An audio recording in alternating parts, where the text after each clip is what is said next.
Here in Canada, it's snowy and it's cold, so what better way to celebrate than to watch a movie that has a Yeti in it?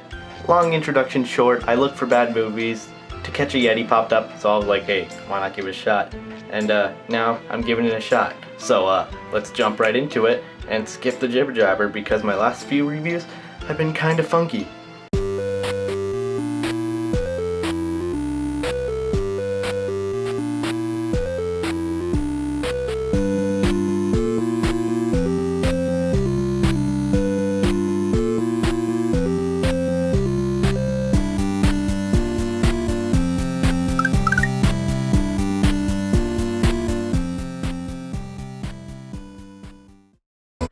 So we're introduced to Big Jake Grizzly and Blubber, two hunters searching for a Yeti. BJ Grizzly is a badass hunter, so of course he finds him. Oh my god. That's a Yeti? That's way uglier than I expected. And right when he's about to get him, Blubber sneezes and the Yeti gets away. Yes, Mr. Grizzly. Mr. Grizzly. Mr. Grizzly. Mr. Grizzly. Mr. Grizzly. Mr. Grizzly. I'm hungry. Alright, Blubber, we get it. Meatloaf is Mr. Grizzly. It's Meatloaf, by the way. By the way, Blubber is the best character in this movie. I'm not going to tell you why yet until the end, so just keep that in mind. The Yeti escapes into another man's bag and they fly away in a helicopter. To be honest, BJ Grizzly is pretty good at this stuff for this being a kid's movie. Before the Yeti gets away into the man's bags, he asks them questions such as where do they live and stuff like that. He asks very innocently, it's like, hey, where are you guys going? Or like, you know, something like that. And they're just like, oh, you know, like California. They don't say California, but I mean, you know what I mean. He asks them innocently, and when they get away, he uses the information he asked them to deduce where they are, so then he can get the Yeti. I mean, I guess it's kind of obvious, but for a kid's movie, I'm actually surprised they went into such depth into, like, their plan. Cutting some family reunion scenes, Amy, the daughter of Dave Bristow, the man who unknowingly brought the Yeti home, discovers the Yeti in his bag looking for a present that he brought her. Amy becomes attached to this hideous thing, and thus begins the most horrifying human-animal bonding story ever. We get a pointless subplot about how the Yeti, whom Amy calls Hank by the way, can't be without cold for very long. He gets all sick and they cool him down, and Amy will not shut up about getting him ice cream. He's not gonna die, is he? We don't know if he can survive in this environment. Please, don't die. He's not gonna die, honey? Why is only the mother British? Please don't die. It's really good for you. Please, eat it. It's really good for you. Please. Please eat it. I think he's cooling down already. Oh, and check this scene out.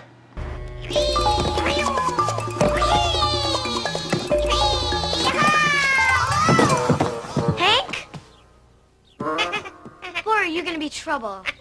I don't know if to laugh or to be completely horrified. Anyways, BJ Grizzly and Blubber do some hardcore deduction to find out the location of Hank using the information that Dave Bristow gave them.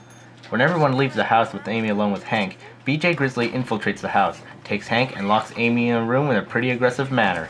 Amy looks out the window and sees his license plate. This movie is action-packed. Play with your dolls or something, little girl. Play with your dolls, little girl. I gotta give it to this movie. It has some lovable characters and some lovable moments. Dave Bristow discovers his coworker gave BJ Grizzly his address and he's worried about Amy. He returns home and frees her from that room that BJ locked her in. The police, trying to figure out who did this, ask Amy for information. She tells them his license plate and they deduct who this is. Amy is determined to save Hank even though her parents couldn't care less. She heads to New York on her own and when her parents find out, they follow her there. You know, she's complaining about this animal, like, we gotta get Hank, and they're like, no, honey. You know, this is not the time where you just let her do it. You gotta, like, say, no, I'm your parents. You just can't go looking for some stupid, hideous creature. You know, they knew each other for, like, 5 seconds. If I was the parent, I'd be like, no.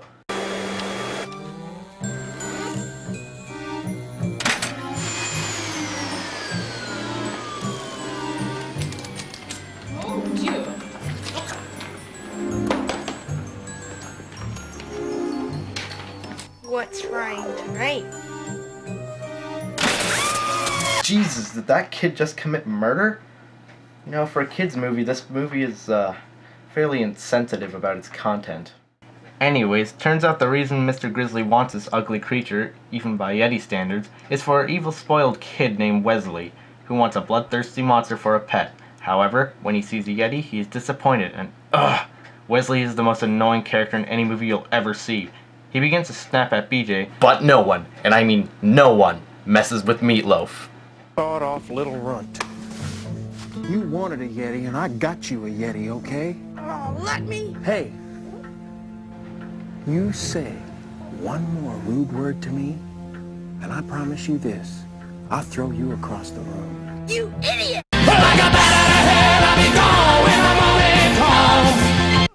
You know what? I was planning to give this movie a 3 out of 10, but you know what? 10 out of 10. This is the best movie ever. This is a man movie. It's not afraid to throw kids around, you know? And it's Meatloaf. You know, best movie ever. Movie of the year, all years, end of review. After accomplishing his mission, Grizzly waits a half an hour for his money. However, Amy and his parents are reunited and form a foolproof plan to get Hank back. Dave Bristow just waltzes in like the cop he is and starts telling people around. He doesn't explain why he's doing it, but he's got everyone begging for mercy. All your extra minutes. You got a problem? Because you got a problem, that's fabulous. You got a problem? I make a little phone call. And within 20 minutes, I got the FBI, the CIA, the DEA, CBS, ITT, SOS, and they'll do it, pal, because I've seen them. Kate and Amy find Hank, and clearly the best fight scene begins.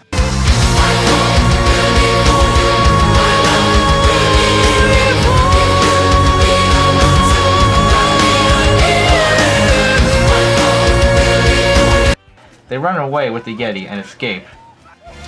We seem to be getting away, sir. What was the point of that? Like, why did he have to say that so monotone and demonic? Oh, this movie. Anyways, Amy gets in a taxi.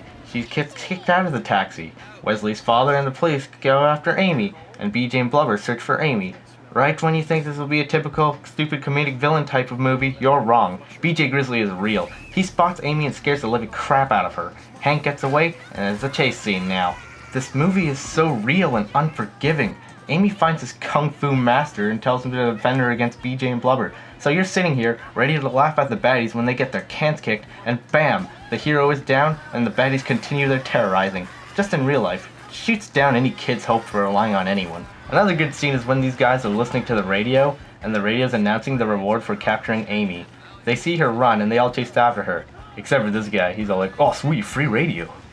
Amy and Hank escape in the back of an ice cream truck, and Hank blesses us with this noise. Somebody help! Hey, what's that noise? It's coming from the back. Hey, pull over, man. If I were one of those truck drivers, I would have crashed the truck and killed myself, because God knows what that noise is coming from, and God knows what it'll do to you. Amy and Hank find Dave and Kate at the train station. Grizzly waits around the train station looking for them. They come up to a generic disguise plan and they make it to the train. BJ knows where they are and follows their tracks.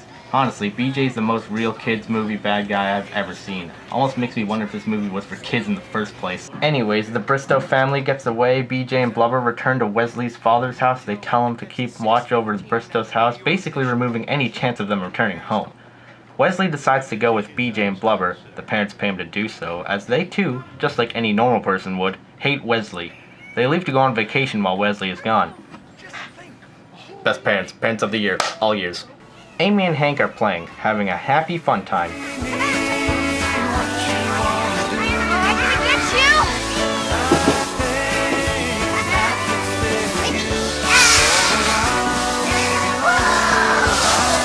Could they have picked a cheesier song for the situation? She's growing terribly fond of him, you know. We're gonna have to make a decision soon. I know. Honey, just because the Yeti is small doesn't mean it's not a bloodthirsty monster like we thought it originally was. Amy, you're not supposed to get hit that many times. Meanwhile, BJ, Grizzly, Blubber, and Wesley prepare to capture the Yeti. When they make their attack, Amy is left alone with the Yeti outside. BJ threatens to kill her parents if she doesn't hand him over.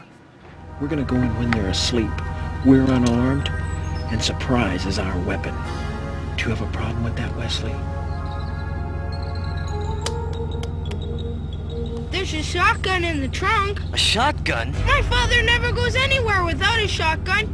Hundreds of people hate him. Must run in the family, Wesley. This movie is so mean, I love it. Okay. However, thanks to Amy's smarts and Wesley's retardedness, she and her parents make it out safe. They decide it's finally time to set Hank free. Thank God, because I can't stand any more of this hideousness. You two morons are gonna get it in the neck! Shut up, Wesley. I can't believe how incompetent you are! That little girl has outsmarted you all along the line! And now you catch your parents, and she outsmarts you again! World's greatest hunter, my foot! More like world's greatest jerk! You say one more word, Wesley, and you're gonna live to regret it. And what are you gonna do to me? Lay a finger on me and my father will bust your ass! Pull over, Blubber. You sure, Mr. Grizzly? We must nearly be on them. Pull over! Keep going, Fat! This time I'm gonna catch those slime balls! You've said one too many things to me, Wesley. Let's have some fun, boy. Kid, I've got a job to do, and I'm gonna do it without you. I can tell you that. I got something. My job's gonna get done without another minute of you. See you, hairy jerk! Oh, yeah, Harry! I'll show you, Harry! Let's go, kid! Let's hit that!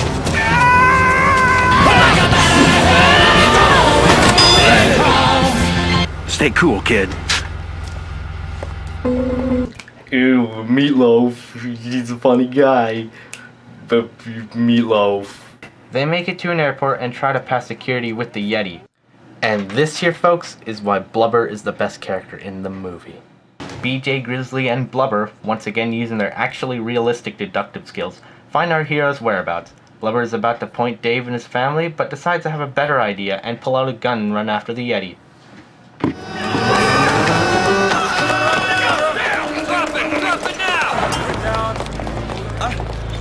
What are you doing? What are you doing? What are you doing with the gun? Put that gun down! Who gave you that gun? That stupid kid Wesley gave you that gun, didn't he? Yes, this is your fault! We had that Yeti! You know we had that Yeti! We had that Yeti! This is your fault! Everything is your fault! It's been your fault from the very beginning! You haven't got their brains! God gave a garden slug! You two sandwiches short of a full picnic! Your legs are... What do you want? What do you think, my rabbit's foot's loaded? Ooh, I'm scared now, boy! He had no reason to do that.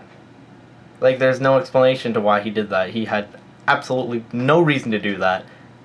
But, you know, he did it because he's awesome.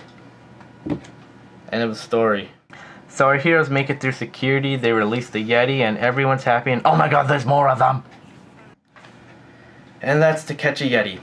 It is so 90s, and, you know, to be honest, it hurts me to say this because I know people are going to know it as a bad movie for all eternity, but it actually had somewhat of a potential. Like, it felt like it could have been good. Like, the story was nothing original. You can see how it was going to end from a mile away. But, I don't know. You know, this could have... It seems like it had, like, classic movie material, you know? There was a... I could see... I'm going to tell you some ways how they could have improved this. I'm going to, like, check it in my, like, book here. My little notepad, not the big book. They could have had a better Yeti. Honestly, the Yeti was horrifying. It was always smiling because, like, the puppet was bad or something. Like, it was smiling even when Wesley was shooting it with balls. So, yeah. The Yeti is just overall hideous and really needs a redesign. It should have been cute like Gizmo, but instead it's a hideous Yeti thing. I don't know. I couldn't get attached to this creature at all. I just wanted it away. Like, number 2, a better Meatloaf. I know this is kind of stupid, but I don't know. Meatloaf's acting was really humorous. You know, I guess the acting wasn't, like, great overall, but I mean, it was okay. Like, it's, what's the word? It's standable anyways. I'm gonna, like, know the word after I finish filming this, and I'm gonna be like, ah. But I mean, like, it's tolerable. That's the word I was looking for. I mean, it's not bad. But Meatloaf, on the other hand, is bad. Like, there's one scene where it's like... Just give her a little more time, Wesley. And, like, I don't know. He said it, like, 50 times in the most serious voice. And, he's so serious. Like, it's amazing. And it's a kid's show. My third check here kind of goes with, the whole meatloaf thing. I'll get to that right now. And finally, number 3, make it more childish. Honestly, this movie was horrifying. Like BJ Grizzly had a gun. Wesley and BJ were so mean to Blubber. Like, I know there's always that, like, villain is mean to sidekick type thing, but it actually hit me in the heart. You know, Blubber has to put up with this crap all the time. He's getting yelled at, like, I couldn't stand it. It was bad. Why couldn't this movie be more childish? What's with the guns? Why did, like, BJ make Amy smoke her parents out, basically? And why is there so much violence? It's such a horrifying movie. And, like, I don't know. There was no mercy at all, you know? Like, BJ shoved Amy through Wesley. Not even kids were safe in this movie. It's not a children's movie. It could have been good. It really could have, but it just wasn't. I can rant about this all day, but I'm not going to. Overall, To Catch a Yeti could have been good, but it wasn't. That's the end of the story. It had its moments. I enjoyed bits and pieces. It's not as bad as the last 2 movies I reviewed. So, that's Krappy Review. Bye.